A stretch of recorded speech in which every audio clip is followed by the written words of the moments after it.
Bienvenidos. Recuerdo el propósito de este ciclo, esta es la última conferencia, que es el de mostrar cómo el conjunto de determinantes y requerimientos económicos y sociales característicos de las viviendas colectivas pueden devenir en un estímulo creativo para la elaboración de proyectos de viviendas generosas en luz y espacio. Recuerdo también que se trata de afirmar el sentido ético de la enseñanza y la investigación propios a nuestra carrera, a una carrera comprometido con el cobijo confortable al servicio de la vida y del bien común.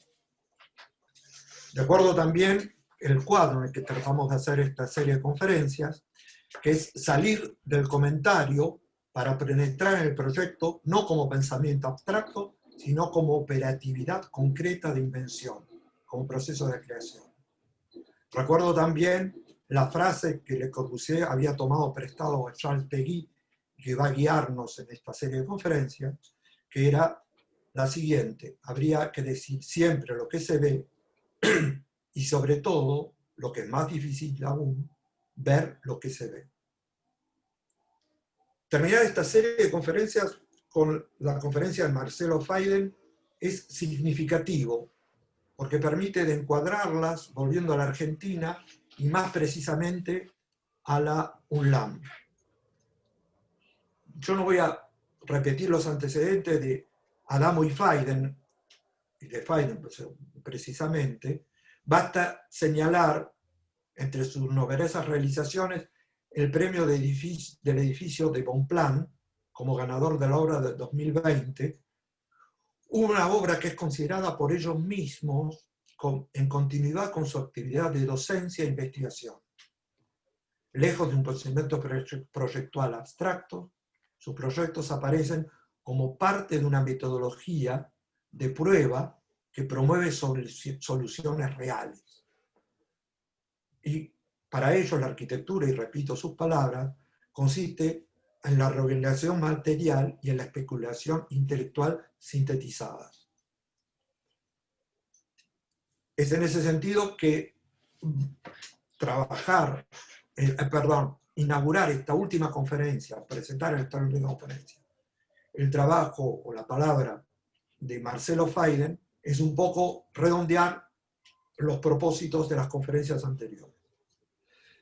Yo voy a permitir solamente, antes de que empiece a hablar Faiden, que es lo más importante, mostrar sus proyectos, remarcar dos cosas que conciernen un poco todo lo que dijimos hasta ahora.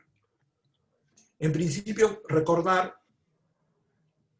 una anécdota que, más que una anécdota, permitirá de situar la obra de Faiden, lo que estamos hablando, en el contexto más general de la relación de la Argentina con el mundo. Yo conocí a Marcelo gracias a Anne Lacaton, que en uno de sus viajes a Buenos Aires hace unos años me invitó a participar junto con ella a una entrevista que iba a hacer Adamo y Faiden a Mario Roberto Álvarez en su departamento. Fue una experiencia muy interesante que duró unas horas y estuvimos charlando ahí, y no quiero quedarme en lo anecdótico, pero señalar solamente una cosa que para mí permite de entender cuál es, en mi criterio, el lugar de una arquitectura argentina en el mundo. A una de las preguntas que se le hizo, una pregunta tradicional, que no me recuerdo quién se la hizo, a Mario Roberto Álvarez, acerca de cuáles eran sus referencias, él no respondió, como habitualmente, Gropius y la Bauhaus, o Le Corbusier y el purismo, sino que su respuesta fue Augusto Choisy y sus axonométricas invertidas.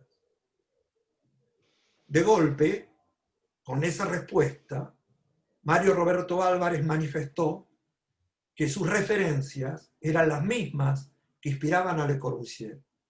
No que él siguiera el movimiento moderno que venía de Europa, sino que él simultáneamente con el movimiento moderno, y en particular Le Corbusier, que tomaba como referencia el trabajo de Augusto Choisy, tomara la misma referencia.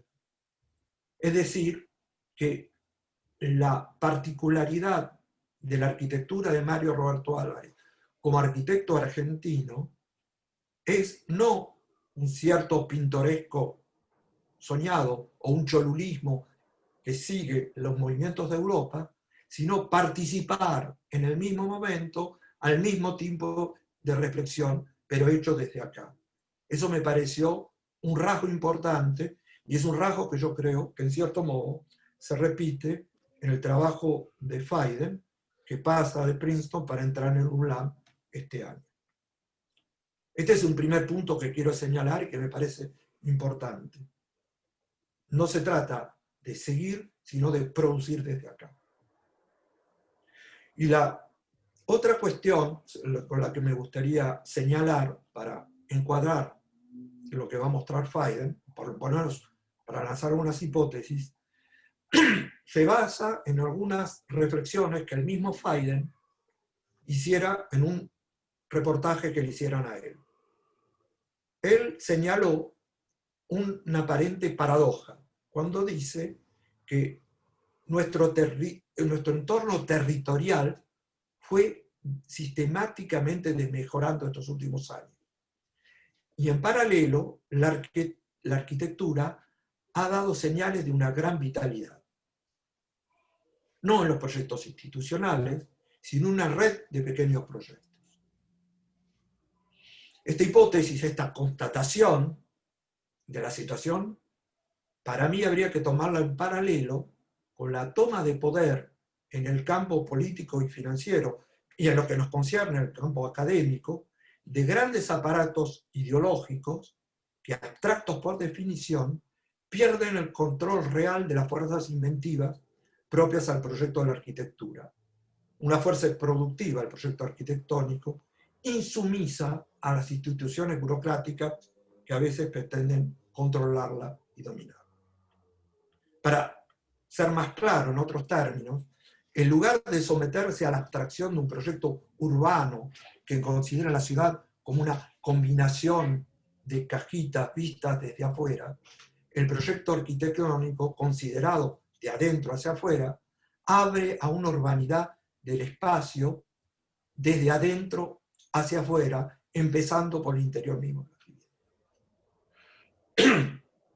Cuando Marcelo Fiden define la arquitectura como, repito, infraestructura para el acontecimiento, cito quiero decir, infraestructura para el acontecimiento, es porque considera que la urbanidad del espacio empieza en la vivienda misma, en su espacio interior. Ya Alberti, en su Tratado de Arquitectura a mediados del siglo XV, lo decía: si algunos filósofos consideran que la ciudad es como una gran casa, es porque antes que nada la casa, desde su partición interna, es una pequeña ciudad. El estar es como una plaza, las habitaciones son pequeños edificios que flotan en ese espacio común. Esta frase de Alberti no queda ahí. A mediados del siglo XIX, Cerda, el autor del Ensanche de Barcelona, definirá la vivienda, la casa, como una pequeña urbe. Más tarde, Colquhoun, en los años 60, utilizará la frase de Alberti para dar cuenta de la arquitectura del Tintin en Europa. Últimamente, la referencia de Kohlhaas, al bigness retoma esta definición de la arquitectura como una ciudad, pero demasiado atado, a mi criterio, al problema del gran tamaño. En cambio, me parece que Fiden está en una línea más dedicada al espacio doméstico, que sigue la consigna de la Catón Basal cuando definen diciendo que el espacio urbano empieza ahí mismo cuando uno sale del baño. El desafío que nos invita a esta postura significa apostar a un proyecto de vivienda colectiva que de adentro hacia afuera proceda por invención y por acumulación sucesiva, un proyecto que sea capaz de transformar el futuro hábitat de nuestra sociedad, construyéndola, desde el presente. Ese es el marco que me parece en el cual uno podría entender la obra de Fiden. Gracias, Arnoldo. Bueno, tocaste varios temas. La verdad, no querría ir directo a la presentación sin perderme de reacomodarme antes de seguir con lo que tenía planeado. Bien, hay varios temas de los que pusiste sobre la mesa. Yo retomaría uno de ellos cuando contabas la anécdota con Álvarez y Chosí. Me acuerdo el doble descubrimiento esa tarde, ¿no? que a él le interesaba y que a vos también te interesaba, ¿no? Fue lo primero que me dijiste cuando salimos. Y me llama la atención cómo lo traes al día de hoy y lo vinculás con esta vocación de conversar con la disciplina de la manera más amplia que uno pueda, ¿no? Cuando terminamos de estudiar la carrera, con mi socio habíamos ganado un concurso que nos permitió ir a hacer un doctorado afuera, y eso lo hicimos en España.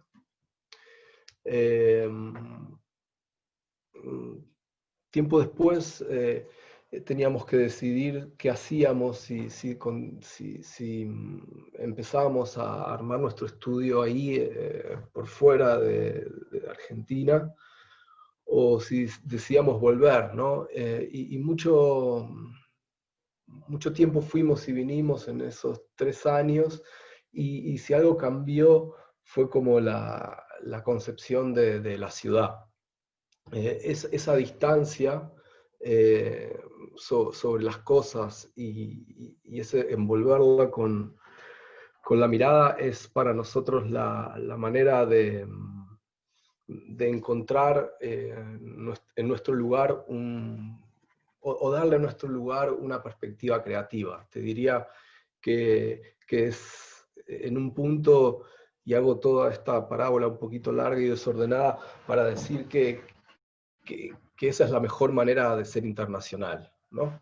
De poder ver tu propio espacio en términos creativos y sobre todo creer que para hacerlo es importante desbordar las categorías con las que usualmente describimos aquello que tenemos cerca, ¿no? En definitiva, la perspectiva para nosotros es el punto de arranque de todo. Voy a compartir pantalla y quisiera continuar esta idea con una imagen, si les parece bien. ¿Qué es esto?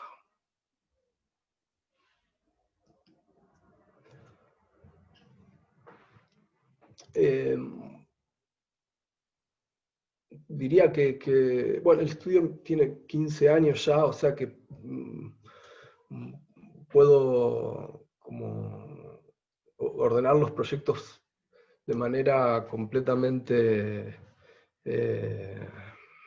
oportunista para tratar de seguir este hilo de lo que estamos hablando. Esta es una vista de Buenos Aires, que es la ciudad que finalmente, después de mirarla desde un poco más de lejos, entendimos que podía ser un buen laboratorio para ser arquitectos.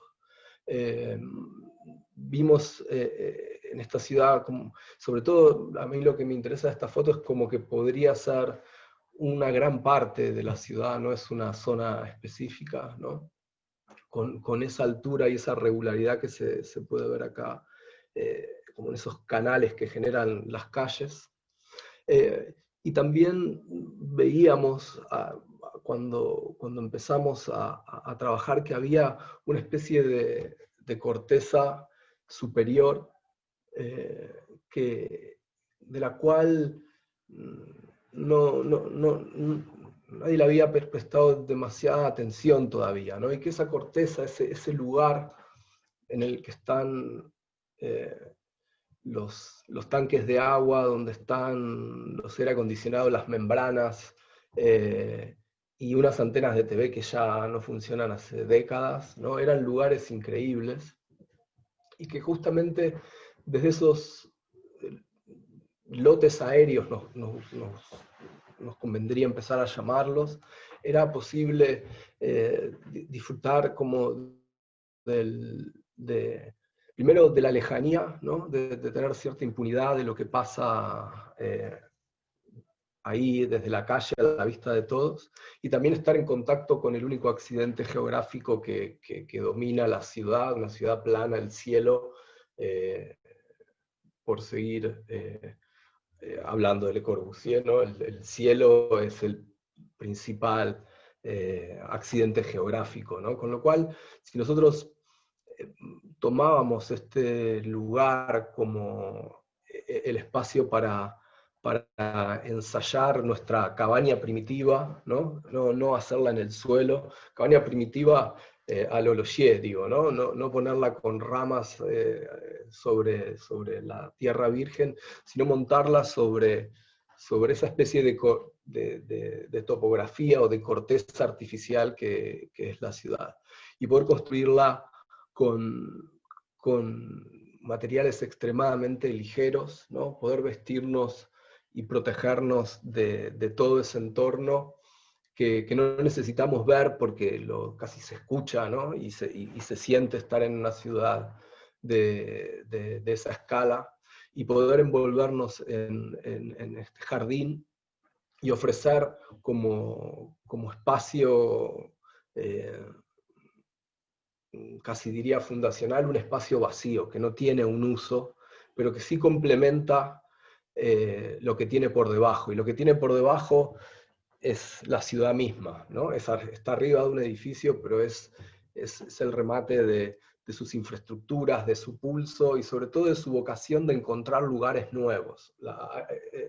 Yo creo que esta serie de lotes aéreos lo que permiten es darle una oportunidad de encontrar todo aquello que no hay en el tejido que conocemos hoy, ¿no? Estos edificios no podrían ofrecernos, ni el mercado es capaz de generar situaciones de este tipo, ¿no? Sin embargo, estos interiores de manzana que ven acá es lo que abunda, y ahí es donde creemos que vale la pena mirar, y desde ahí ensayar una nueva forma de habitar. Me refiero a que infinidad de piezas bajas podrían encontrar en su cubierta una nueva manera digamos, de generar una nueva oferta que nace desde la ciudad, ¿okay? Justamente en un momento en el cual la ciudad deja de ser, y la densidad deja de ser un atributo, ¿no? Como vemos que está pasando por el tema de la pandemia. Vincularnos con una arquitectura que ya existe, intentar generar a partir de ella un diálogo que no pone lo nuevo y lo viejo, sino que intenta generar una relación cuerpo a cuerpo que la completa sin ser mimética, ¿no? Me refiero a este tejado hecho de aire que aprovecha la arquitectura que existe para ensayar lo que no hay, ¿no? Que es una topografía. Esta nueva arquitectura pasa a ser para nosotros la posibilidad de operar en un terreno escalonado, inclinado, ¿no? Y proponer esta cubierta que lo acompañe. Y cuando me refiero a terreno escalonado, redundo y me refiero al tejido, a lo que ya hay ahí, a la ciudad sobre la cual nos posamos, y para generar acá un complemento a una casa que ya existe, ¿no? La casa es esta que ven acá abajo, con sus habitaciones, sus baños, su cocina, todo lo que necesita, y sin embargo encuentra por encima de ella la posibilidad de tener este pabellón de luz que funciona como lugar de expansión, de ocio. Es también un estudio eh, para un artista bastante prestigioso, que de repente empieza a tener estos paisajes, ¿no? O sea, esos ventanales ya no están frente a ríos o no están en terrenos idealizados, sino que lo que tienen y lo que generan como textura es una ciudad densísima, ¿no? Que en la medida que la cubierta baja, genera pliegues en sentido opuesto para no perderla de vista en ningún momento, ¿no? Encontrarla siempre presente en la expansión, verla como si fuera una naturaleza que existe antes y sobre la cual estos pabellones se posan con tremenda ligereza. Me interesa de esta imagen los reflejos y el paisaje que se genera entre esta estructura que combina mallas de acero y vidrio.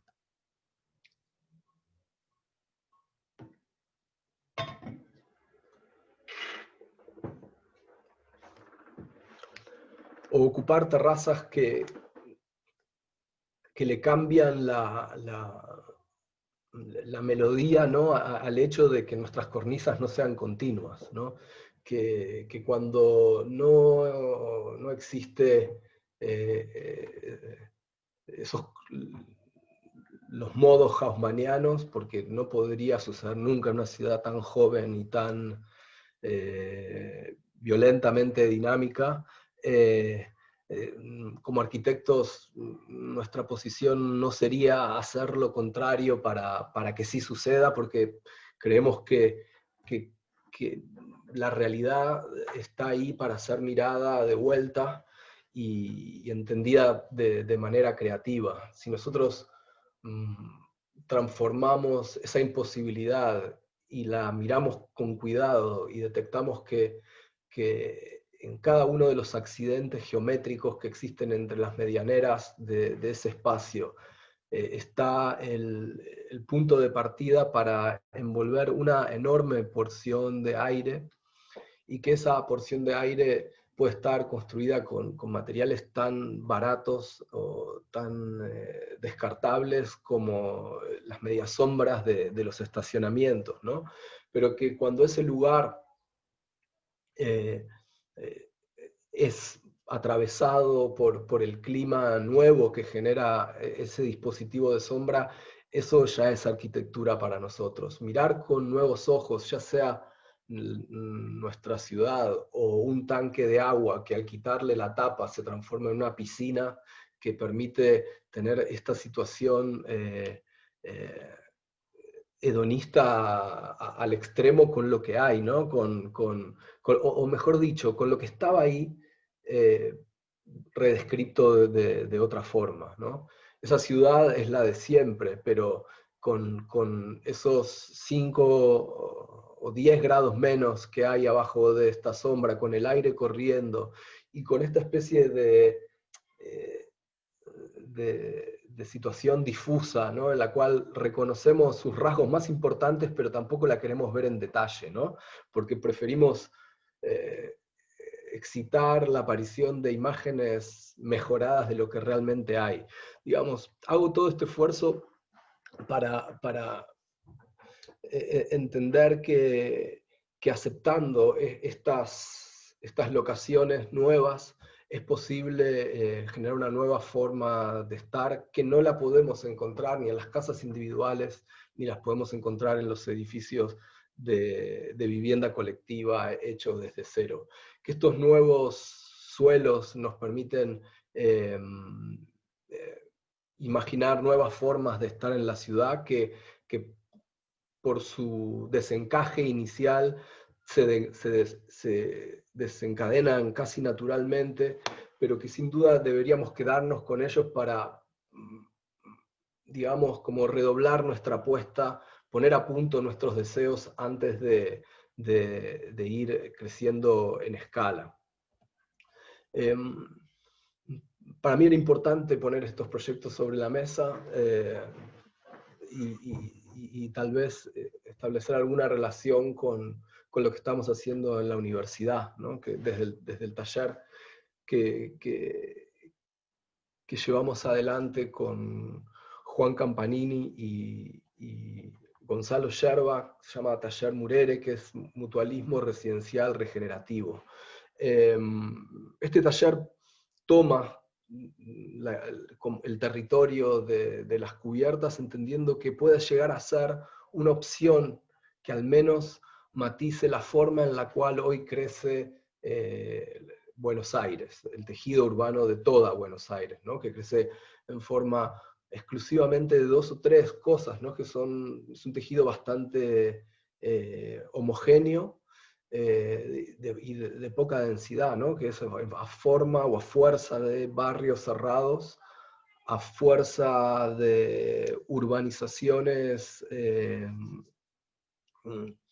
para vivienda social, a fuerza de toma de terrenos, ¿no? Buenos Aires está creciendo muy, muy, muy con unas infraestructuras muy débiles, ¿no? Cada vez que se estira y cada vez que crece, seguramente sea más difícil tener buenos servicios, seguramente sea más difícil tener infraestructuras de calidad, tener buenas escuelas, tener buenos hospitales, simplemente porque va a ser menos eficiente. Con lo cual, si nosotros vemos con otros ojos esas cubiertas que pueblan, diría, el primer y la mitad del segundo cordón de Buenos Aires, ¿no? por fuera de la capital. Nosotros ahí podríamos encontrar la manera digamos, de encontrar un destino incluso a aquellos planes de vivienda que solamente pueden construirse por fuera y bien lejos, porque lo más caro y lo que no tenemos es ese suelo, ¿no? Estas cubiertas tienen a los pies un tejido social y un tejido infraestructural muy denso, y sin embargo podrían llegar a requerir esas viviendas que aparecen acá en este póster dibujadas, el beneficio de explotar su espacio aéreo. Con lo cual tenemos un sistema, digo, un código, tenemos también un sistema legal que esto lo permite hacer, con lo cual entendimos que valía la pena hacer un ensayo, transformarnos en estos mediadores, ¿no? En esta figura encarnada acá por Roberto Galán, ¿no? entre este tejido de la matanza y nuestro saber disciplinar, y poder mirar con otros ojos esas cubiertas. Generar un nuevo contrato y descubrir nuevos territorios podría llegar a ser los ejes de esta primera parte de mi presentación.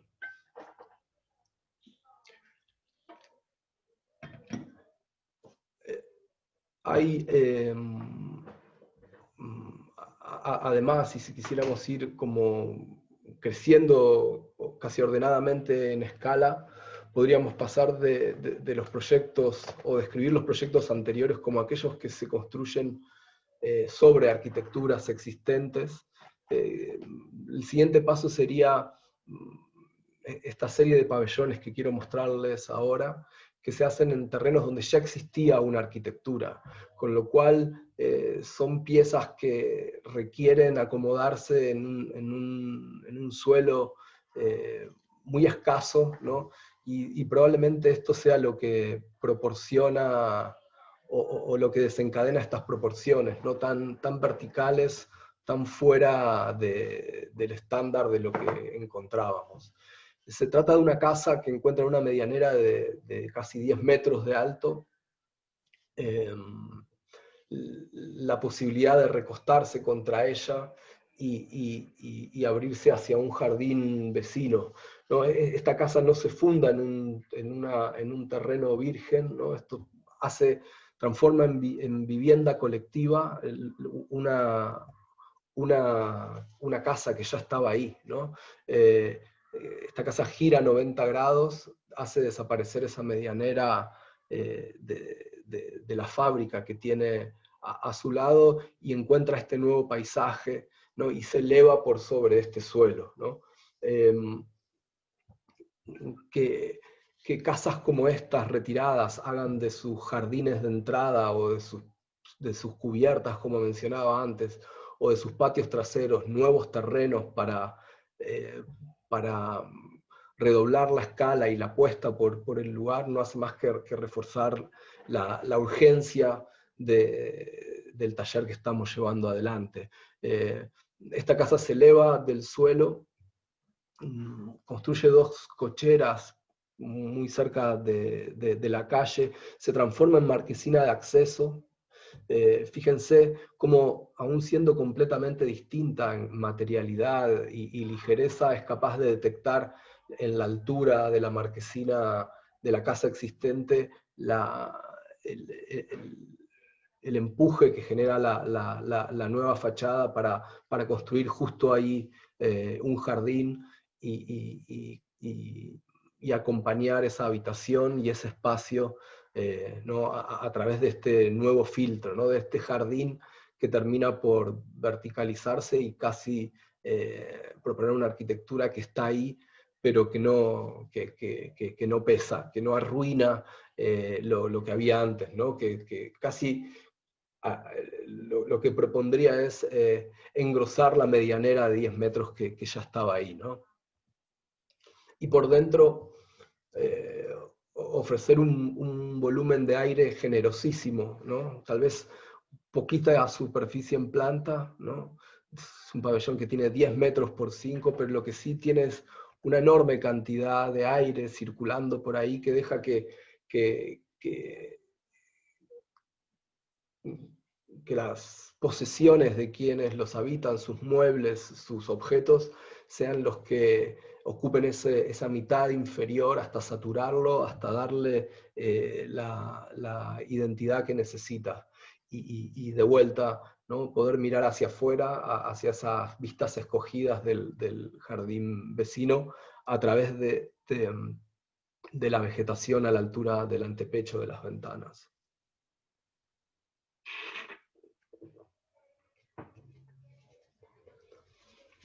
Y hacer de la cubierta un lugar para estar en contacto otra vez con el clima, para mirar de vuelta lo que hay alrededor y tratar de construir un punto de vista nuevo. Este es un caso similar donde lo que ya existía no era una vivienda, sino que había una fábrica. Este es el primer proyecto que terminamos con Sebastián, tendremos como unos 13 años ya, y que visto bajo esta organización que les propongo, pasa a ser otro de estos pabellones de proporciones extrañísimas, ¿no? Como que se comprimen lo más que pueden hacia la línea oficial, hacia el frente de calle, que ofrecen una planta baja pasante, donde la mitad se comunica con la fábrica que hay por detrás y la otra mitad da acceso a una escalera que llevan a 2 unidades minúsculas también, pero que tienen la posibilidad de dividirse para tener 1 o 2 dormitorios, integrarse, compartir una terraza por encima. Estos son los primeros casos que nos permitieron ensayar una forma de estar en la ciudad, una manera de hacer de situaciones extremadamente ordinarias la posibilidad de mirarlas de vuelta y generar al menos un tipo de espacio que creamos sistematizable, ¿no? Generar un estándar de calidad y de imaginación que haga de estos lugares o de estas situaciones algo que solamente entendido en serie e insistido las mayor cantidad de veces posibles puede llegar a definir una agenda arquitectónica, ¿no? Estos patios que aparecen entre lo que hay por detrás, ¿no? Una fábrica en un solo piso, más unas viviendas que son tan chicas, ¿no? Que al abrir la puerta uno ya está del otro lado, pero está a la altura de una copa de los árboles que obligatoriamente elige como parte de su arquitectura. Ofrecer estas galerías donde el aire atraviesa y dan una nueva, diría otra manera de hablar lujo, de referirnos a lo que es un lujo, ¿no? Que podría estar vinculada a cosas tan efímeras como esta, o de vuelta, ¿no? Tratar de mirar el lugar donde estamos y describirlo de otra forma, ¿no? Desde otra posición. Digamos que con estos antecedentes y con esta agenda, y diría que en simultáneo, ¿no? Porque la verdad que los proyectos no es que primero se hicieron unos y otros, pero estas ideas que intento superponer al trabajo que hicimos desde el estudio con Sebastián y con un equipo increíble. Todo esto, ¿no? que se hace a diversas escalas puede ser como explicado como la manera en la cual una idea de ocio o una idea o una forma de estar empieza también a estar ensayada a una escala un poco mayor, no demasiado mayor, pero que ya encuentra en el lote de la ciudad la forma de empezar a problematizarse, a sistematizarse. Prefiero edificios de escala chica que empiezan a agrupar pocas unidades donde cada una de ellas encuentra un pedazo de suelo o un pedazo de cielo, ¿no? Edificios que tienen una tecnificación mínima, no tienen en este caso ni siquiera ascensor, con lo cual lo que hacen es borrar lo más que puedan toda huella de programa, ¿no? Estos espacios ya dejan de hablarnos inmediatamente de su uso, ¿no? Alguien las puede ver como cocheras, pero también es un espacio que queda abierto a distintas formas de ser usado, y con unidades que replican esta idea. Son edificios que incluso se posicionan en una zona de la ciudad donde el trabajo y la vivienda ya pueden ser superpuestos. Y eligen mostrarse hacia afuera con esa misma ambigüedad, ¿no? Son edificios que podrían estar descritos programáticamente a partir del aire que modifican y los espacios que generan, siempre a la espera de estar completados por lo que va a venir.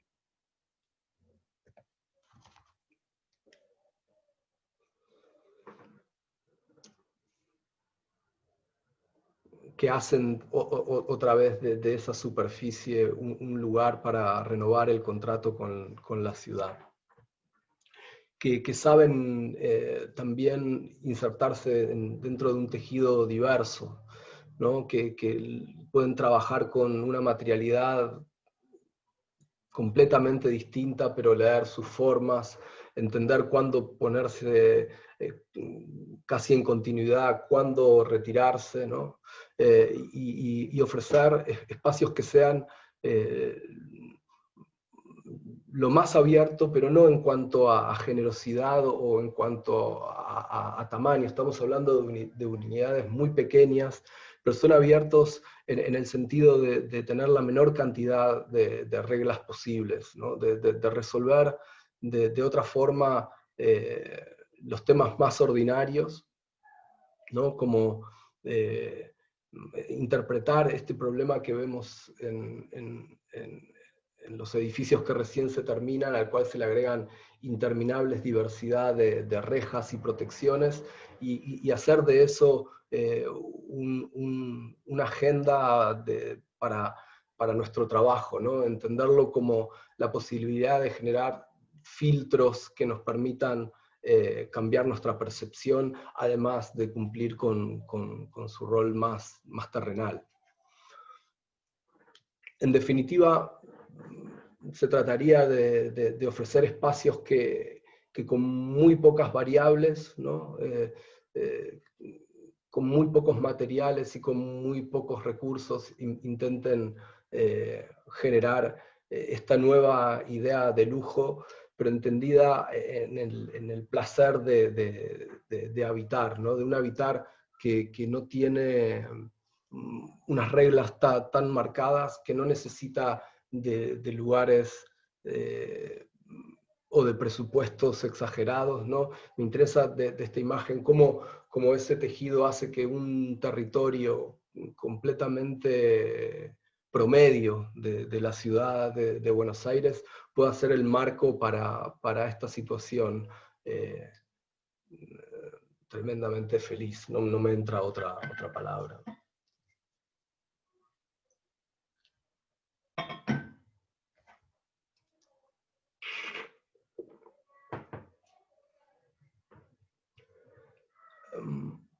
Incluso de ser posible hacer de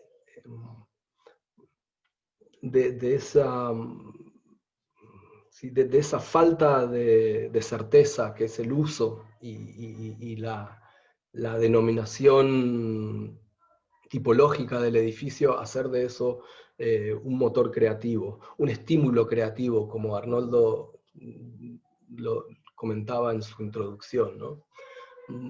Hacer de la incertidumbre o de la incapacidad de dominar el uso algo que hoy pareciera obvio, ¿no? Porque todas nuestras casas están funcionando de una manera para la cual no estuvieron previstas, ¿no?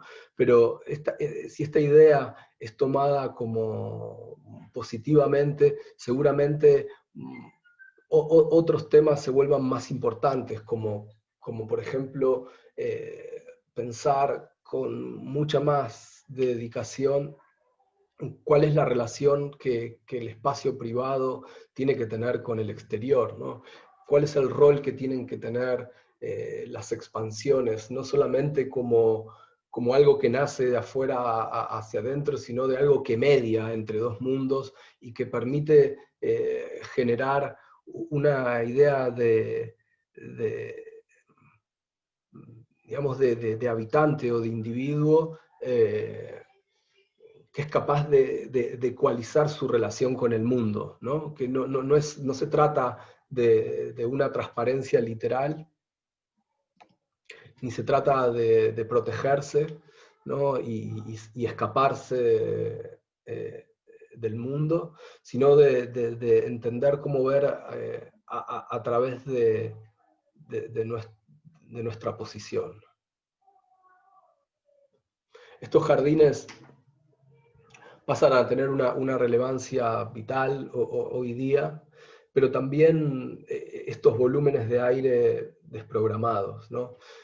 Proyectar de esta forma arquitectura nos pone de cara a cara, de una manera muy directa, diría, con los temas, como con el cuerpo más duro que tiene nuestra disciplina, ¿no? Nos lleva sin atajos a decidir cómo queremos que sean nuestros cerramientos, cómo nos queremos mover, cómo estructuramos el espacio. No hay mucho más. Exige una economía tan fuerte como la que muestra esta planta organizada en franjas, ¿no? De jardines, espacios abiertos, áreas técnicas y simétricamente hacia atrás, ¿no? Y ofrecer estas terrazas y unidades que pueden funcionar por un momento, por un tiempo, pueden tener sentido como vivienda, si es que hay unos sillones o una cama o un vestidor, y si hay escritorios y computadoras, y una maqueta seguramente sea de un buen estudio de arquitectura, un buen fotógrafo probablemente. A lo que me refiero es que el paso entre esa libertad o ese segundo acto creativo que es habitar solamente se genera gracias a dar espacio, ¿no? Y a generar volúmenes de aires que inspiren esa forma creativa de estar en el mundo. Y para eso la arquitectura no necesita demasiado, no necesita eh, generar muchas variables, tiene que saber estar por detrás de los árboles que tiene nuestra ciudad.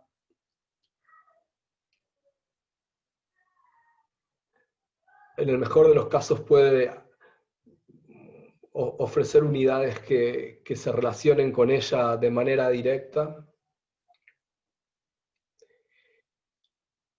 y que celebren el contacto con el cielo de la manera más vital posible, ¿no? Aunque implique hacer casi nada también.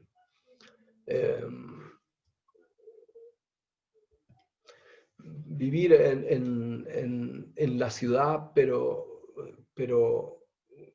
como si estuviéramos en la periferia, podría llegar a ser la agenda de los dos últimos edificios de esta serie que quiero mostrarles. Edificios que están en lugares claramente residenciales, con un perfil marcadísimo, ¿no?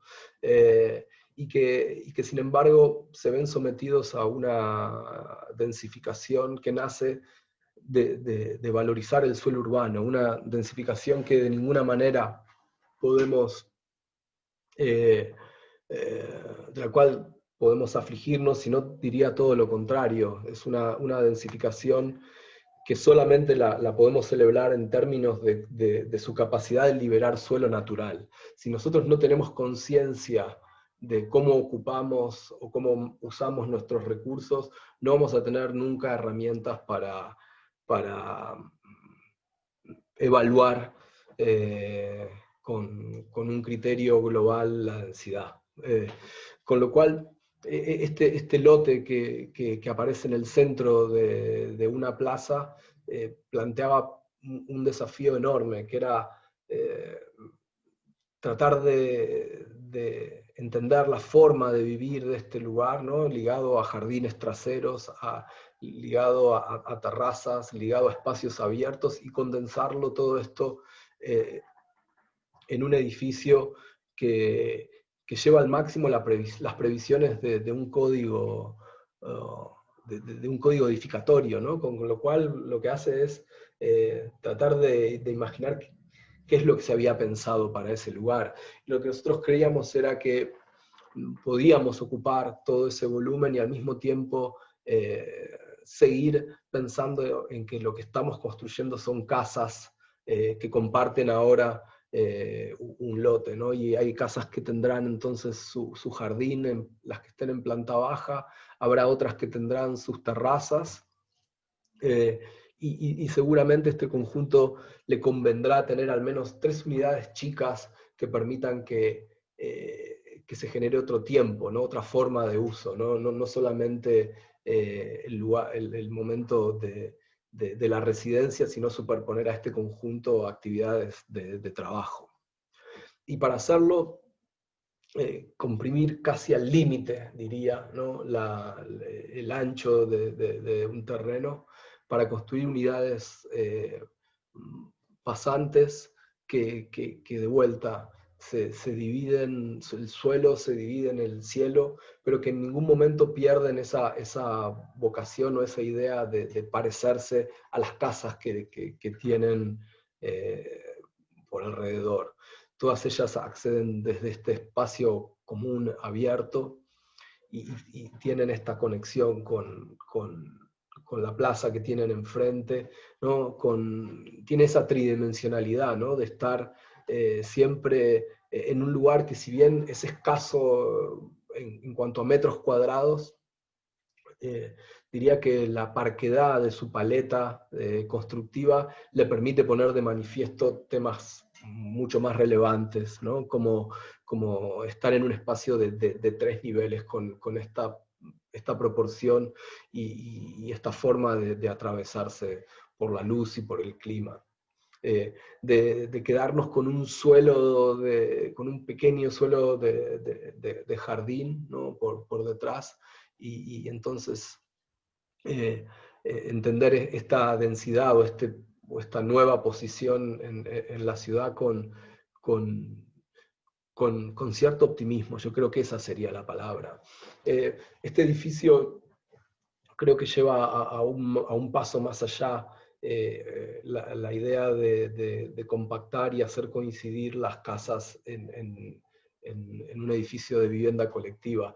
Y es extremadamente didáctico porque, me refiero al edificio que ven por acá, es extremadamente didáctico porque nos permite ver cómo pensábamos como colectivo disciplinar este mismo tema 30 años atrás, ¿no? Con el mismo código, el código antes de que cambie, pero cómo lo veíamos, ¿no? Y la forma que imaginábamos los arquitectos de traer el espacio, digamos, de traer el chalet o de traer la vila a la ciudad, era traernos también su iconografía, su método de uso, ¿no? Como son los chalets adosados que vemos acá, ¿no?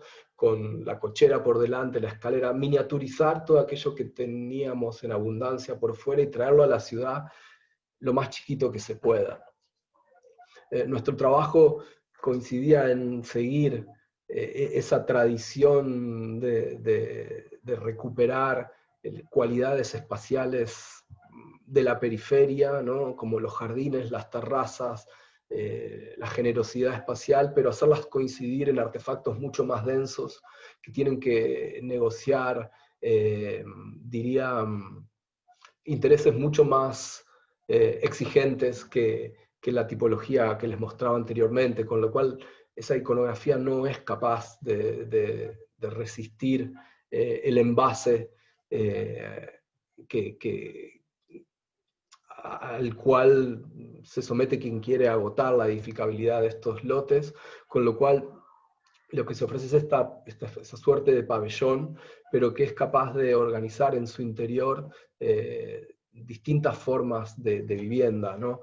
En principio, estas dos formas de estar están claramente contadas en esta sección, donde hay viviendas que se acceden y se atraviesan desde unos patios abiertos, y se pasa por un jardín y se conecta con la plaza de enfrente, espacios que tienen sus habitaciones por encima, pero sin embargo arriba esto se invierte, se ingresa por un punto medio, se baja a los dormitorios y se sube a los jardines, ¿no? Es un edificio hecho de casas apiladas, pero que generan esta pieza que también reconoce los árboles, ¿no? Que va echándose hacia atrás, ¿no? Para dar lugar a terrazas, para dar lugar a canteros, para dejar que las copas de los árboles se pasen cerca de una piel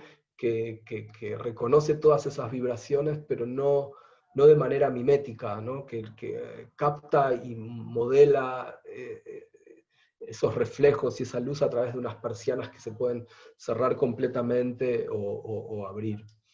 Desde estas circulaciones es desde donde se accede. Estos son los lugares más comunes, los lugares comunes de la vivienda y el patio de acceso que se accede desde la circulación o mismo desde las cocheras que están por debajo, el jardín posterior y la plaza también ahí enfrente, ¿no? Se organizan de la manera, diría, más simple que podamos, ¿no? Para intentar generar esa conexión de frente contra frente, ¿no? Así es como se suben a los dormitorios y se usan esos jardines que cuando uno está acá es un patio, ¿no? Que lo transforma en una casa y que solamente desde esta vista inexistente podemos entender que estas situaciones por suerte se multiplican y que podrían seguir multiplicándose más allá de este caso, ¿no? Por encima, como les comentaba, se invierte el uso y se accede a estos dormitorios o se llega a estas terrazas.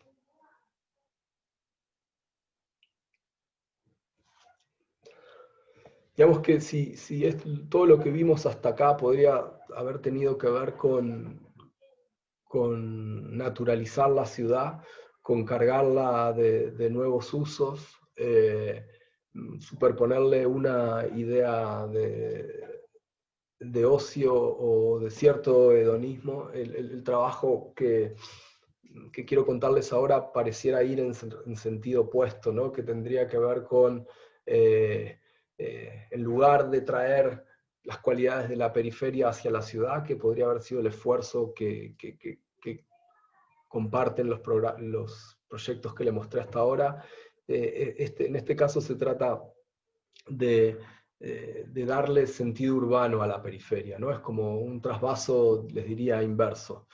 Inverso porque en este barrio del norte de la provincia de Buenos Aires, hecho a fuerza de lotes individuales como tantos otros, se propone algo bastante inédito, que es el de generar un área de media densidad de usos mixtos, ¿no? Es un ensayo bastante arriesgado, bastante novedoso y diría estimulante para nosotros, porque implica la idea de imaginar una nueva forma urbana para estos entornos, sobre todo en el entorno público que tienen estos barrios. Este es un área que va a ser completamente accesible, no es privada como sí lo son los barrios de las casas que aparecen en esta imagen. Este es el barrio de Puertos y esta es la primera manzana que nos invitan a pensar. Una manzana que se propone ser el punto de partida para una ciudad que quiere, como les comentaba, tener distintos usos, oficinas, viviendas, comercio, que quiere ser peatonal, con lo cual lo que se plantea es escapar del modelo de bloque aislado de media densidad con una reja perimetral y un guardia adelante, sino de consolidar las veredas, tener comercio en planta baja, tener varios accesos por cuadra, o sea, tratar de verdad de construir una ciudad. Nuestra propuesta para esto fue dividir la arquitectura en 3 piezas. Una de ellas es la que termina por darle forma a la plaza cívica del barrio. Es un edificio donde hoy ya está ocupado por estudios profesionales, médicos, ¿no? Todo esa oferta que un barrio de esta escala necesita y que no tenía todavía un edificio donde instalarse, ¿no? Este es el primero de los edificios, logra eso. El segundo tiene departamentos de una escala reducidísima para la oferta que tienen estos barrios, ¿no? Y que permite que otras formas de convivencia lleguen a este lugar. Y por último, estas viviendas adosadas con comercio también y lugares comunes. La manera en la cual imaginamos el ensamblaje de estos usos y de estos edificios con lógicas tan distintas fue, primero, entenderlos como pabellones, entenderlos como piezas que no pueden en un entorno de este tipo darse el lujo de construir medianeras o tener espacios donde el aire no corra, ¿no? Con lo cual se plantean como pabellones abiertos, vidriados, en contacto con el territorio, pero que se van posicionando de manera de consolidar lugares con pulso peatonal, ¿no? Este pabellón se pone con una precisión geométrica muy clara respecto al espacio de la plaza, este otro respecto al pabellón que tiene a sus pies. Las viviendas desvían el viario por sobre esta playa pública que hay sobre este lago, de manera que encuentran una posición y una forma que permiten entenderlos de manera aislada, como algo con cierta autonomía, pero que una vez dispuestos en el territorio son capaces de activar entornos bien distintos, ¿no? Se ven acá la planta baja y el pasaje de acceso a este pulmón, con locales comerciales que se repiten en esta esquina y se repiten más allá, viviendas que como si fueran aquellas de la ciudad, conectan un patio de acceso y un patio posterior. No, y esta es un poco la forma que hoy ya empiezan a tener estos edificios, que también eligen tener cerramientos diferenciados, escala diferenciada, tipos estructurales diferenciados, todos ellos ligados a un uso específico. La manzana en sí es de uso mixto, pero cada edificio intenta agrupar a sus pares, por decirlo de alguna forma. Entonces, este primer edificio que se pone a los pies del lago central tiene estos tabiques estructurales en su perímetro, que todos ellos recogen las parrillas de unas terrazas profundísimas o los hogares de las unidades más grandes de 2 dormitorios, o sea, son unidades bastante ajustadas, o en el contrafrente son los que recogen los servicios. Es un edificio que va a conectar de manera muy horizontal con este paisaje. Este es el edificio que termina por darle forma a la plaza cívica. El edificio que retoma esta idea de los jardines en el perímetro y construye esta oferta de unidades vinculadas no a una planta enorme y libre de oficinas, que sí la tiene ya, ¿no? Sacando unos pocos tabiques, sino que en realidad apuesta por generar ya, o darle forma a un ecosistema profesional que el barrio ya tiene, pero que no tiene un destino físico, ¿no? Se envuelve todo él con esta suerte de jardines perimetrales elevados y se reviste con esta piel que no es otra cosa que un cerramiento mínimo de hierro galvanizado, ¿no? y vegetación. El último proyecto que quiero contarles implica la vuelta hacia la ciudad, implica un cambio de escala rotundo también, pero también diría que podría hacer aquel proyecto capaz de condensar todas las ambiciones que fui enumerando, ambiciones en el sentido de redoblar la oferta o de renovar lo que puede ofrecer la ciudad y sus formas de usarlas. Es una torre que va a agrupar más de 500 viviendas, que todas ellas van a compartir o van a encontrar en las articulaciones que tiene su geometría los lugares donde reunirse, ¿no?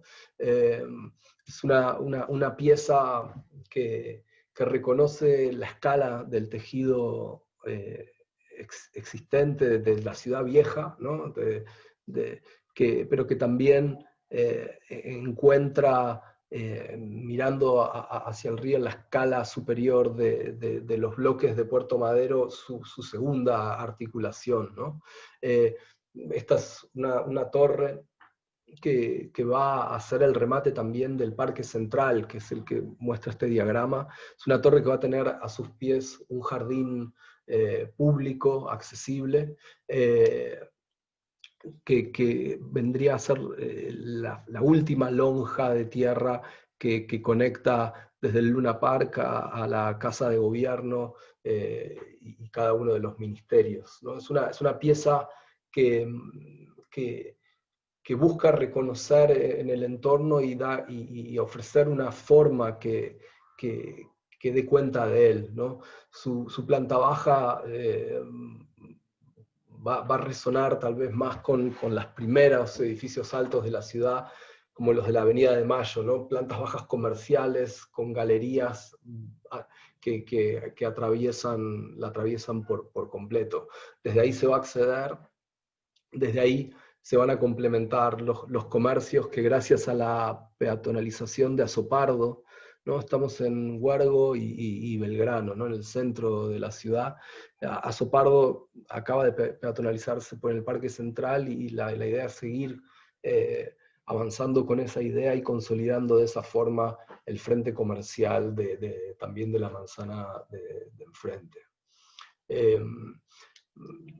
En cada una de estas articulaciones vinculadas a la escala de la ciudad en la que intermedia, es donde se sitúan los espacios que van a compartir estas 500 y pico de viviendas, haciendo que la torre en sí se vuelva como una herramienta para explorar el entorno, ¿no? No hay un lugar común abajo ni uno arriba, sino que toda ella se transforma en una suerte de accidente geográfico recorrible, ¿no? Desde el cual mirar la ciudad. Y para eso su estructura pasa a ser lo más simple posible, ¿no? Tiene una forma de organizarse que casi recuerda a la de un edificio de oficinas, mucho más que la de un edificio de viviendas, ¿no? Porque encuentra una crujía flexible donde acomodar una enorme diversidad de viviendas y balcones con una piel estructural y también abierta a que los cambios puedan suceder cuanto antes, ¿no? Esta es la estructura del edificio, y esta es su forma, ¿no? Una posición, ¿no? Arranqué la presentación de hoy eligiendo un punto de vista, y yo creo que sin duda lo que propone esta pieza es una posición también, ¿no? No es una torre que elija todo el entorno de manera desigual.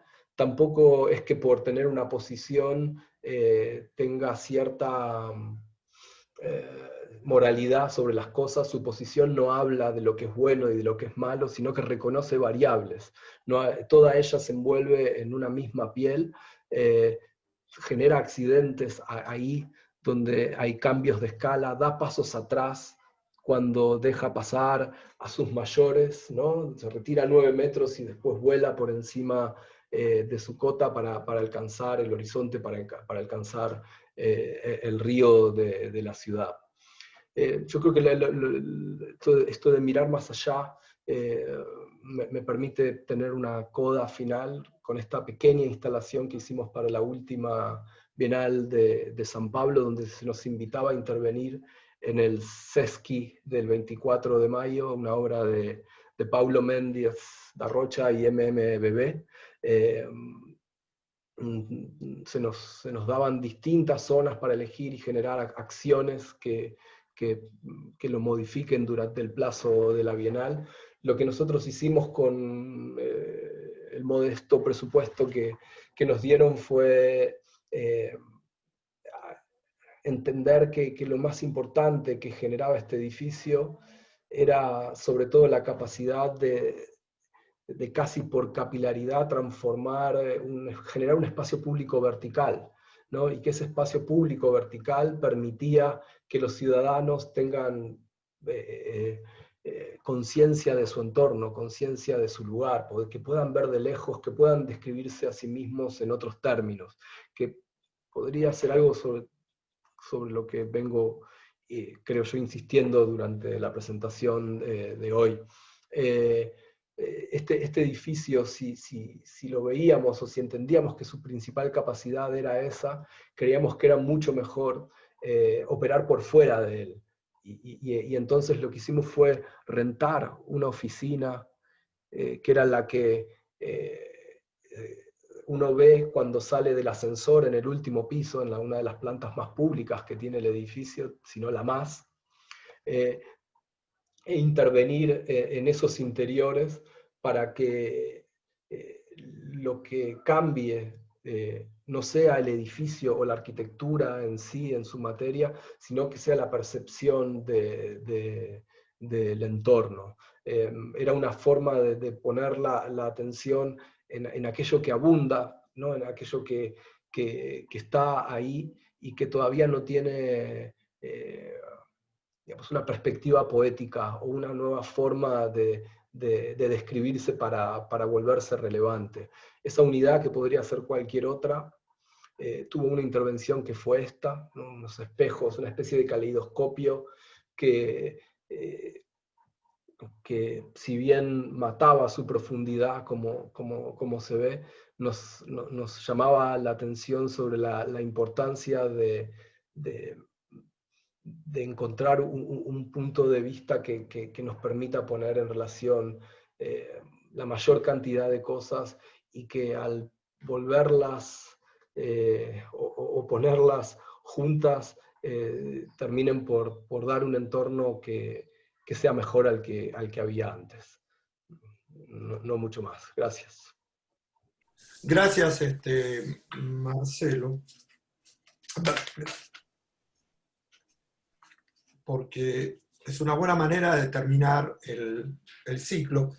Yo diría, no sé, antes de hacer una discusión un poco más profunda, que la última imagen esta que estás mostrando, que mostraste, no sé si se estará viendo todavía, del caleidoscopo, de la vista desde la ventana hacia afuera y desde afuera hacia la ventana, es un poco, me parece, una síntesis de todo lo que tratamos de mostrar en este ciclo, como la arquitectura no tiene nada que ver con una forma exterior, sino que es una manera de ver el mundo, una manera de abrir al mundo, una manera como la arquitectura se vive con los ojos y se percibe abriéndose al espacio interior, el espacio interior abriéndose hacia el exterior. Creo que es una especie de símbolo que da la vuelta. No, nada, muchas reflexiones, evidentemente no voy a hacer, no se me ocurre cerrar todo lo que dijiste, pero hay dos o tres cosas que me gustaría marcar y después me gustaría tener tu opinión. Primero, lo que dijiste sobre la irregularidad y la riqueza de la ciudad de Buenos Aires como ese terreno en el cual lo único que hay como topografía es el cielo, ¿no? Lo que Le Corbusier decía Buenos Aires, la horizontal insigne, esa relación constante entre la tierra y el cielo. También me hizo acordar a lo que decía Testa cuando hablaba de la riqueza de Buenos Aires. Decía, Buenos Aires es mucho más rica como ciudad que las ciudades europeas, haussmannianas o no haussmannianas, en las que las manzanas son todas parejas y todo tiene igual, y le hacía el elogio a las medianeras que servían como de pantalla reflejante para iluminar los departamentos adentro. Esa visión, que no es la visión de un artista plástico como Testa, sino que es la visión de un arquitecto, de cómo se puede utilizar fuertemente esa pluralidad de la ciudad de Buenos Aires. Me parece que está muy bien señalada por vos y utilizada por vos en todos los primeros ejemplos que tomaste. Y que se ve también de esa manera que vos recuperás, ustedes recuperan, digo vos, pero estoy hablando de ustedes, quiero decir el estudio, recupera ciertos elementos mínimos de la arquitectura, como la media sombra, como el tejido de protección, como elementos de terminación que permitan de abrirse a ese espacio nuevo. En ese sentido hay un aspecto también muy característico de la cultura argentina que habría que utilizarlo, que no se usa, y se olvida que ese aspecto, como diría, de bricolaje constructivo, que permite de obtener esa apertura que aparece al final con el caleidoscopio abierto sobre la ciudad. Habría muchas más cosas que decir, incluso sobre este edificio que yo no conocía en detalle y que acabo de ver por la primera vez y que me hace pensar en cosas como el Panedile y otras maneras de utilizar la arquitectura de torres en Buenos Aires. Pero no, eran esas cosas de las que yo te quería hablar, esa manera también de utilizar. Me parece que una cosa que sorprende cuando uno viene de afuera, que sorprende a los extranjeros es el rol que tienen los árboles en la ciudad de Buenos Aires, en las calles de Buenos Aires. Es decir, las calles de Buenos Aires sin los árboles sería trágica. Con los árboles es otra cosa. Y me acuerdo haber estado acá con un amigo que construía mucho en Francia, y me decía que en Francia hubiera estado prohibido hacer esos árboles por los reglamentos de incendio que impiden poner árboles contra las fachadas. Es decir, que esta manera de escaparnos de la reglamentación del primer mundo, como lo llaman acá, es una manera de enriquecer las cosas. Y de golpe, esas calles que vos lo llamabas canales, que son también como túneles de follajes, y que dan toda la riqueza a la ciudad de Buenos Aires. Imaginen por un momento la ciudad de Buenos Aires sin los árboles, y es un desastre. Imagínense caminando en la ciudad en un día de verano, y esos túneles verdes que hacen la belleza de la ciudad de Buenos Aires, hacerlos entrar en las casas, hacer que las casas los incorporen. Creo que eso es una revolución solamente posible acá, solamente posible. Pero para eso hay que ver el espacio, y me parece que toda la ideología del proyecto urbano, que sigue un poco con retraso algunas cosas que ya en Europa están dejándose de lado, impide de ver, y que en cierto modo la arquitectura que ustedes hacen no sea más nada que para hacer entrar los árboles en las casas, ya es una revolución conceptual. No sé qué, me gustaría que sigas vos, porque si no, no es mía. No, coincido con esto que comentás, Arnoldo, sobre todo si los asumís como el primer paso, ¿no? Como entender que cuando empieza tu proyecto hubo alguien que ya hizo la primera jugada, ¿no? Es como ser siempre pie en el truco, ¿no? Siempre hay otro que juega primero, y el que jugó primero ya, si tuviste una suerte promedio, ya tenés unos árboles increíbles de tamaño por enfrente tuyo. Con lo cual hay una primera capa y hay una primera constante. Entonces uno podría seguir, si uno describe la primera movida, la describe en estos términos, lo que queda es seguir jugando parecido. Entonces, entender que hay segundas y terceras capas, y en nuestros casos, bueno, cuando en el mejor de los casos aparecen otros jardines que acompañan esos árboles, y aparecen otros cerramientos, y después aparece un límite que le da estanqueidad a otro espacio que sigue después, que no me gustaría ni llamarlo interior ni exterior al que quedó por fuera, ¿no? Porque en definitiva, también si hacemos eso habría que ponerle un nombre a lo que hay entre el edificio y el árbol, y no tiene sentido. Entonces, verlo por capas, y también quitarle la responsabilidad a la fachada, ¿no? Porque al final ya hay un árbol que la tapa, afortunadamente, con lo cual la fachada se puede volver en un cerramiento, y ese cerramiento lógicamente va a tener textura, y va a tener intenciones, y va a tener arquitectura, y lo que va a tener seguramente va a ser la responsabilidad de poner en relación esos árboles y esos interiores, ¿no? Ahí, así como vos lo contás, cambian los roles, y solo así cambia la forma. Tenés razón en lo que decís. Yo quiero hacer dos observaciones a partir de tu proyecto, a partir de lo que vos decís. Primero, me parece que en lo que vos trabajas, ¿por qué yo hablé de utilizar lo que existe? Porque hay una manera, la manera que trabajan los balcones, que me pareció muy importante, es que hay muchos que tratan de cubrir con pseudo fachadas verdes, que lo usan casi como decoración. Y hay un dato que me parece importante, que serían los cortes. Los cortes de los balcones de los edificios que mostraste, daban siempre un espesor en las terrazas, para que hubiera tierra, que se creara una tierra, una verdadera tierra. no no quiero caricaturar, pero no un césped artificial de plástico, sino una profundidad de tierra. Y eso implica que lo que está pasando empieza también por el corte, no empieza solamente por la fachada. El corte significa ya ver a la altura de la percepción, de la profundidad para que esté la tierra, crear una nueva tierra arriba. Eso es una primera observación.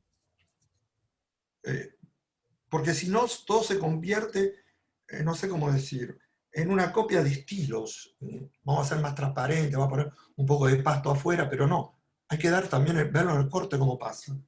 Y lo otro que me pareció importante es que en todos los proyectos que mostraste, la importancia de la profundidad, la importancia de la profundidad del lugar en que se habita, lo que da una perspectiva distinta.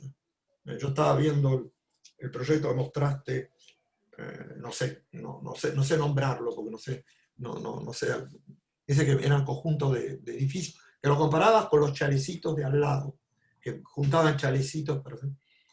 Y lo que pasa es que esa especie de... A mí me hizo acordar mucho el inmueble villa de Le Corbusier, porque son vilas, pero no son vilas porque son formas de vilas acumuladas, sino son vilas porque trabaja con ese sentido de la profundidad, el jardín adelante o atrás, esa idea que todo depende de ese trabajo de la planta y el corte, para decirlo definitivamente, y que todo ese resultado de la percepción, etcétera, es el resultado de la planta y el corte. Para decir como Le Corbusier, el volumen no es el principio es la planta y el corte, el principio y el final es el espacio, y no la forma exterior. Y eso se comprueba con los espesores de la Tierra, con la profundidad como campo para crear esa espacialidad. Nada más que eso. Sí, esos cerramientos, esos balcones, la verdad que van cambiando el nombre, a veces les decimos de una manera o de otra. La verdad es que son unos lugares, que están lugares como los que tienen antes, ¿no? Pero sin duda concentran mucha parte de nuestro esfuerzo.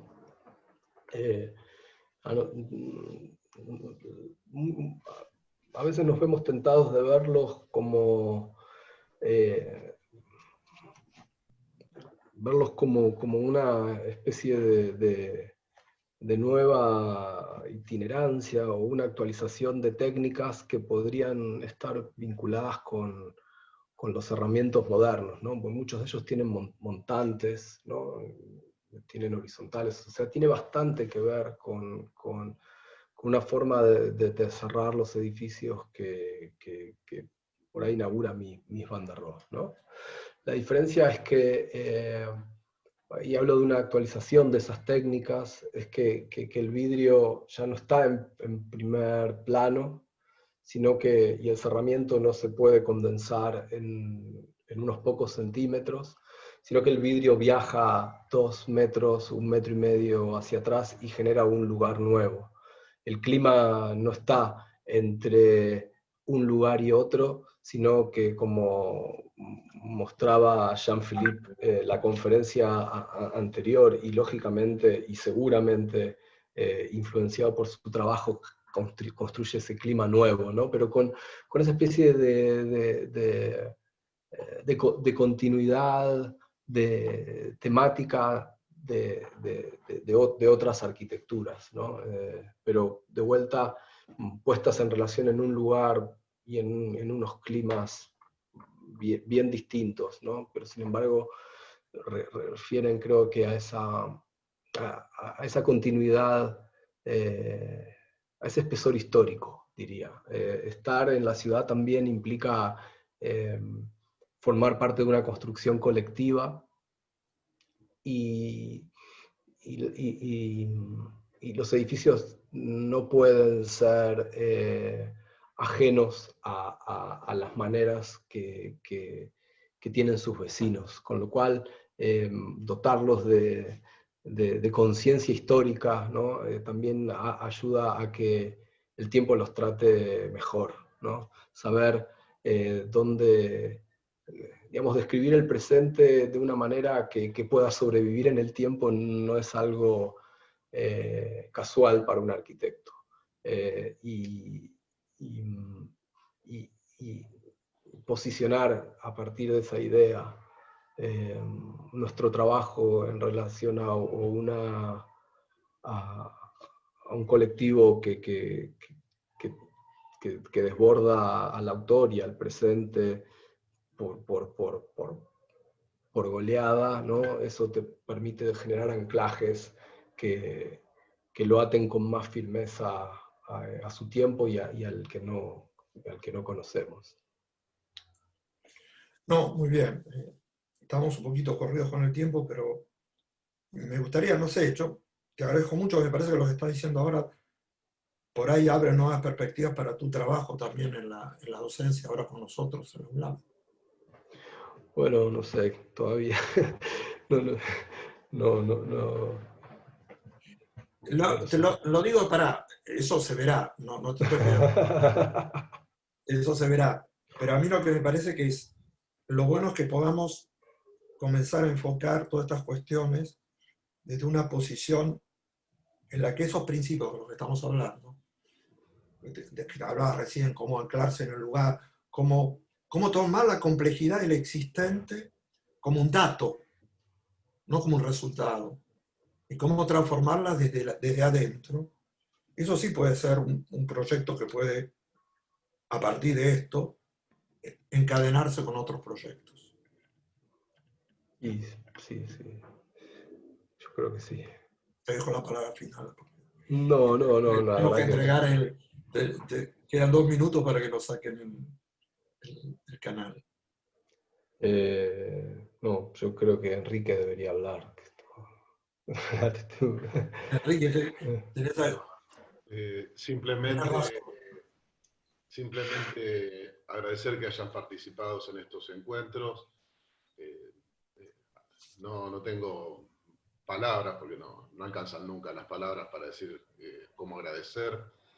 Y el otro agradecimiento que te hace la universidad es haber aceptado hacer docente en la carrera, y te podemos augurar lo mejor. Otra cosa, no sé si podemos llegar, y ojalá que todos estos saberes puedan transmitirse a nuestros alumnos, que los van a gratificar. Así que bueno, eso es todo. Nos queda poco tiempo además.